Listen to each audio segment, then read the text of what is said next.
So this time we're heading further into Aripo, at the heights of Aripo, to go and see Annette Mills. She just won an award as a chocolatier. So we're going to check out her cocoa. Now this woman is 75 years old and makes this trek every day, apart from Sunday. The day that, of course, she's coming out just to let us see the whole setup. But 75, Annette Mills, kudos.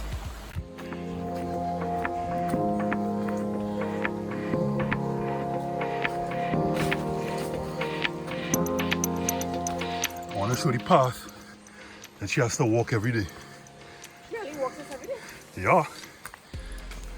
75? Yep. And counting.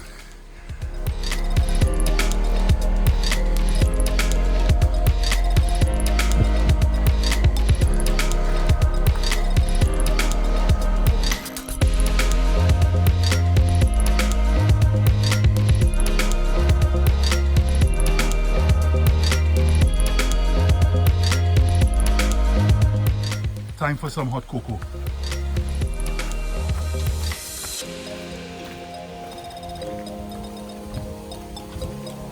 This here is called a Shira. Curtis and Shira walk ahead. They're both full of energy, ideal hiking partners, but they're about to meet their match once we round this corner. Annette's reputation means I'm looking forward to seeing and tasting her work. But I also have a list of questions to ask her. I'm not wasting this opportunity. Hello. Miss Mills, it's a pleasure to meet you. Yeah. This is, you don't look a day over 60, if I might say, or maybe even 50. 75 is Kind, sir. You were very kind. Very kind. very impressive. Oh Lord, you'll only get it today. So tell me about your place. Well, it's a cocoa estate. I've been a cocoa estate for the past 40 years with me, but I got it as a cocoa estate before. What keeps you coming back here, making that journey every day, well 6 days a week from Rampanalgas to here? Just to reach here, the ambience, just to get the look of the trees, like, they're like my children, they welcome me. So we're here for some famous dark chocolate. We understand you won an award recently. Yes. Tell me about it. Well, I came in number 3 from the contestant of 36 right through all the Trinidad and Tobago. No, I think Tobago didn't enter this year, unfortunately. And, but I've been working at this, I wouldn't even call it laboring in the vineyards. I just enjoy what I'm doing. I guess that's why I make the trip every day. What's the secret? What's the secret to this award-winning chocolate? I guess just perseverance. Just go at it, and they tell you, try a little bit of this, a little bit of that, develop your technique in sweating and develop, because we're doing something a little different now in Trinidad with the cocoa. So, you know. Do you think you're getting any support? Is it a dying industry, or would you say a growing one, or one with I think it's getting back on track. I think it's getting. We have some young officers who really encourage us. They come and spend time, they walk around to see our problems. And they can't really help it, but they give you the feeling that they're there with you. And sometimes that's all you need. You know? So what you have first to taste today to become Annette Mills further fans? We have some chocolates, we have some tea, we have some breakfast, a la Aripo flavor. And we have bonbons, we have dark chocolate, 75%. We have cocoa butter, we have cocoa powder, so you can see all of that. Looking forward.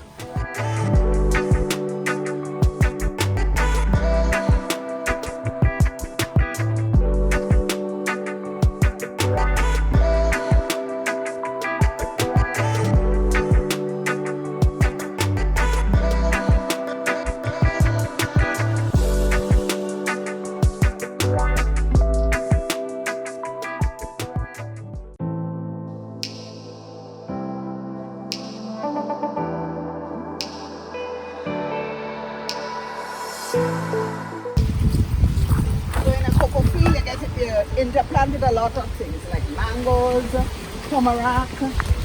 You see the animals too, because if you don't give them food, they will eat your cocoa. So we have different fruit trees that they will eat at different times in the year.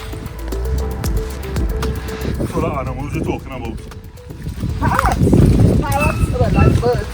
And well, we have agouti, which is plentiful around here. And we have 1 or 2 laps.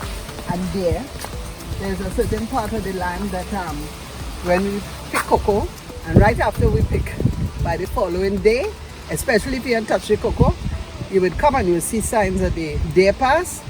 They would break and eat the seeds and the guts. They like the placenta, it's sweet. So the deer would pass and eat that. So we're now heading down to assemble the cocoa. That comes as a patois word. The smells laughing in the background there. So that's a patois word for assembling the cocoa. Assembly. So you know you learn something. The pods were scattered all over the ground. So one of the workers came and we would call it assembling the cocoa. From the French word assembly, meaning to gather. So when we gather, the following day, we would come and we would crack the cocoa. And this is it. See? Assemble the cocoa. And this is cracking the cocoa, taking out the seeds out of the pod. So apart from you making the drive from Rampanalgas to here every day, you also make the trek down here and do it yourself. Day. This is the whole idea of coming here. It's to come into the land to work the cocoa. So that is the secret to the fountain of youth.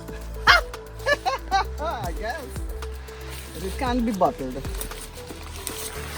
Something you have to work on. This is a young cocoa, this is a shirel. And this is a cocoa flower here. And then we have something called a chiffon. I'm looking for a chiffon, which is a side shoot. See, it's a beautiful Show it to me again. This is the flower.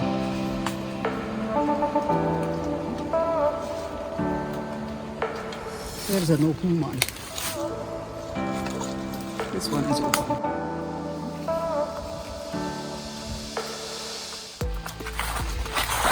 So we had to make roads in the right through the land. It's called benching. And there is a little mobile box cat that we bring down here, and that would take the beans back up to the house.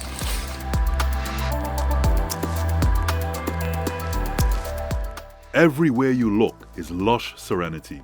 But Annette quickly reminds us that we're actually in the wild. Nature gives, but it also takes. One morning I was coming up to work and the neighbor stopped me. He said, there is a big red opening I seen by you. You had to have a landslide. I said, don't make joke now. So when I look across, I see this huge red mark, like a scar. So immediately I came down here. My heart sink, water full my eye. Because it's in the middle of my cocoa field. This is the cocoa here, and this is the cocoa here. So all that went. I say, oh my God, I only see red. Because all the topsoil went. And I was amazed. Huge lime trees, huge cocoa trees, they disappear. I walk down inside there. I cannot even see a leaf of the cocoa trees on them. Where it went to? But that's Mother Nature. She's good. What's it right back? Yeah, we would say it's a hurting. But she knows what she's doing. Annette has kindly allowed us to take a gander around her estate. Now this entire thing, which is 20 acres, is all on a ridge, hilly. So not only is she 75 and making that trek, she has to come down here as well as the other workers on this ridge every day to harvest the cocoa. So there's cocoa all around her. There's dry cocoa, cocoa in trees, young cocoa pods, and a lot of piles of cocoa around.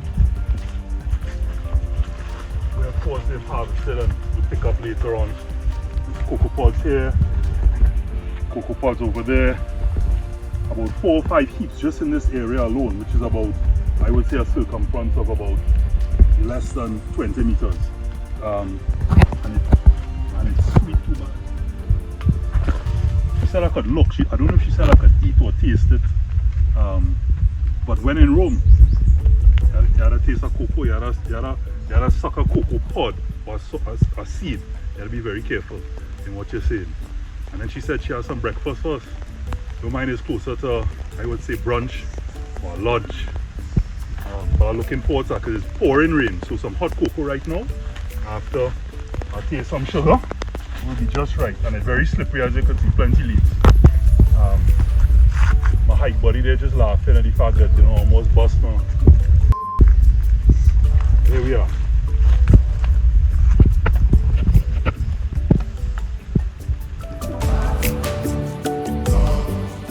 Disclaimer, this is not Curtis and Haitian from this tree.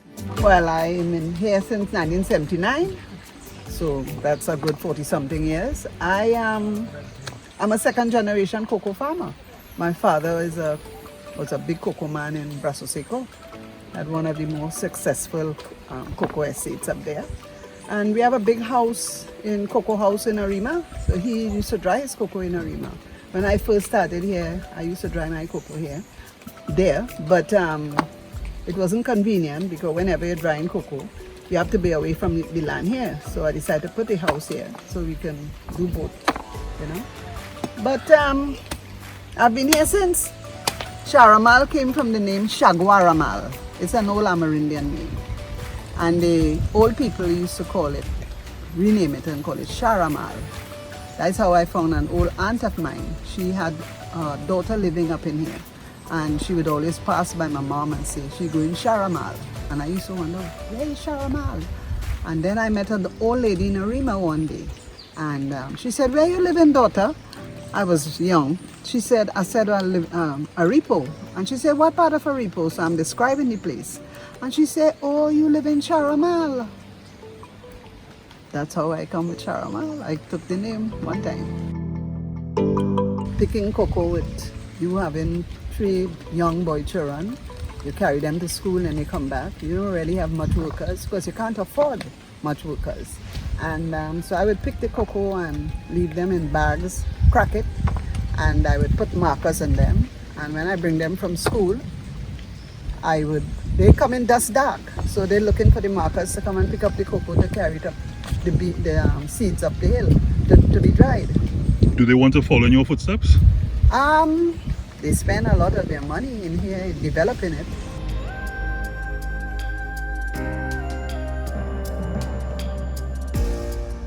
It comes up with that barrow right behind it, the motorized barrow right behind you.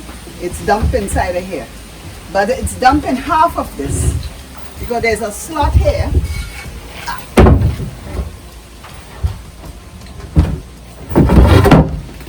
That we put the cocoa in half of it. We line it with banana leaves and you have to put it so that no breeze can get in. All these things have to be closed up with banana leaves. And you put it on a complete sweat. No air supposed to come in on it. Because any part air comes in, it will get mildew.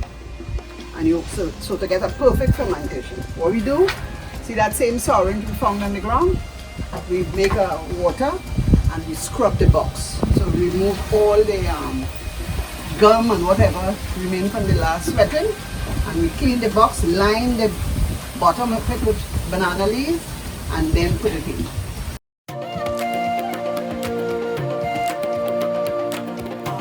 This is the drying house.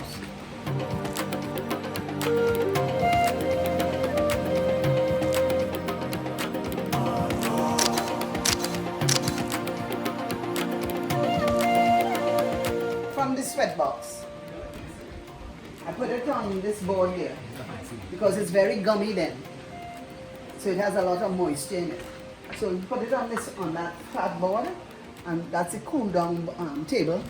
So we cool it down and clean it, take out the rest of the placenta that remain in there, little bits of powder and stuff. And then the second day, we throw it out on this. We use some fans to move the moisture. It's a mesh, it's a thing below. And then we put a mesh on top to stop the beans from cooking.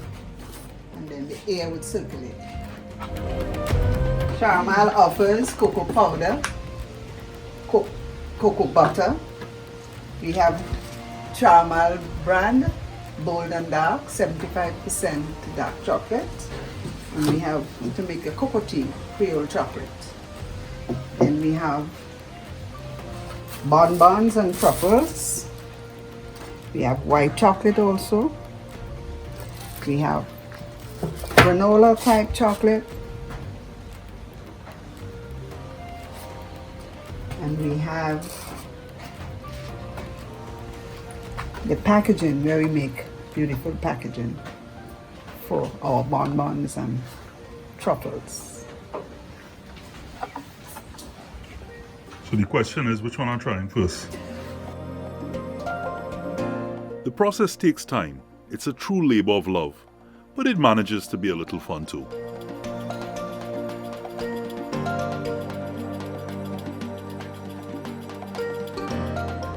What a day here in Caramel Estate. I've learned a lot. I learned to sample the cocoa, we ferment it, and then we rabo the beans. I even learned to balance on the head as well, and of course with a kata. And it's just so much. I mean, to take in today. Today was an awesome day. Thank you so much. Caramel is an experience, and I also learned the nature of that name, an Amerindian name. And as I said, it was worth breaking my Lenten fast. So with that, let's take a toast. Rain pouring, hot cocoa flowing. To you. Cheers. Cheers. This lady is 75 years old. Wow. Fountain of youth right there.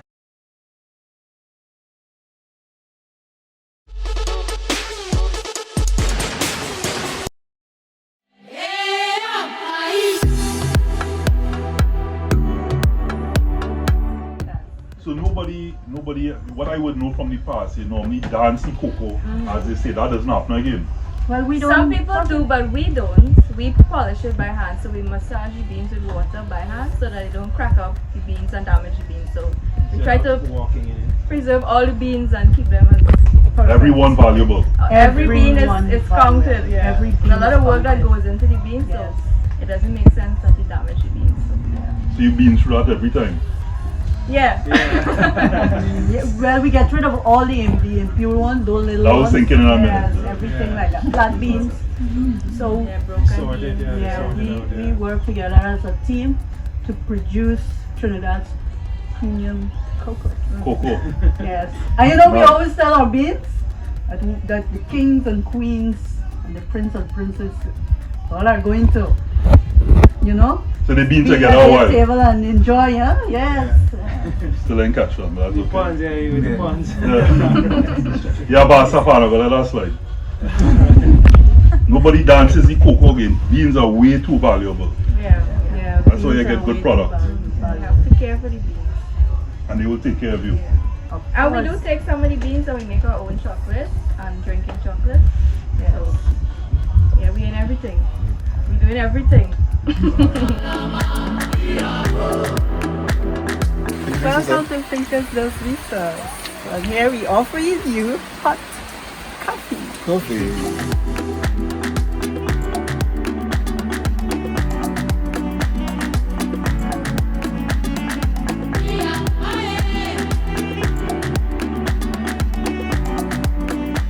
We're drying the cocoa here. Well, we're having rain today, so we don't open the roof. But normally the roof will open. So what I did is I heap up the beans just to let the floor dry out. And then I'm going to spread the beans back as the floor aired out.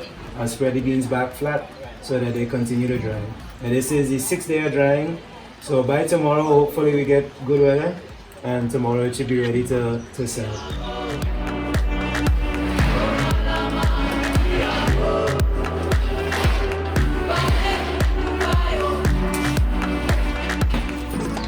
So these boxes has like slits in the bottom where the juice from the cocoa beans will drain out.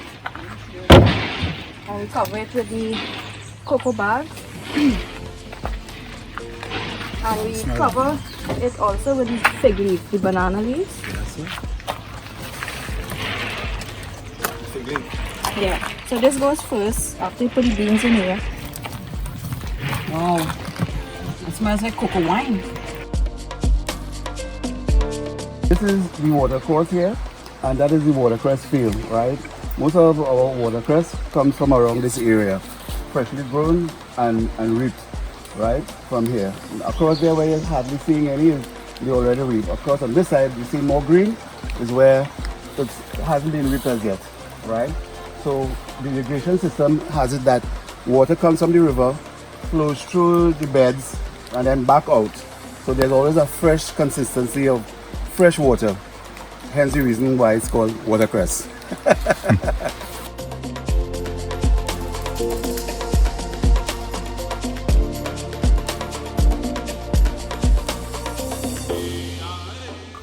We're back at it, back in the bush, this time Aripo. And as Lopi was telling us just now, behind me, you'll see all the watercress fields. In front of me, there's a lot more. It expands for about, I'd say 1 or 2 miles. This is where a lot of the watercress comes from Trinidad and Tobago. And the river is diverted to run through the watercress fields, of course, to irrigate the fields, and hence the name watercress.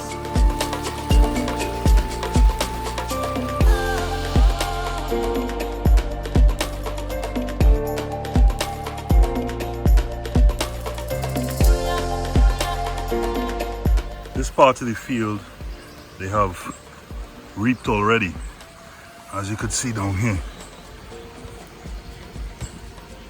It's been reaped. So coming to a plate near you, some microgreens.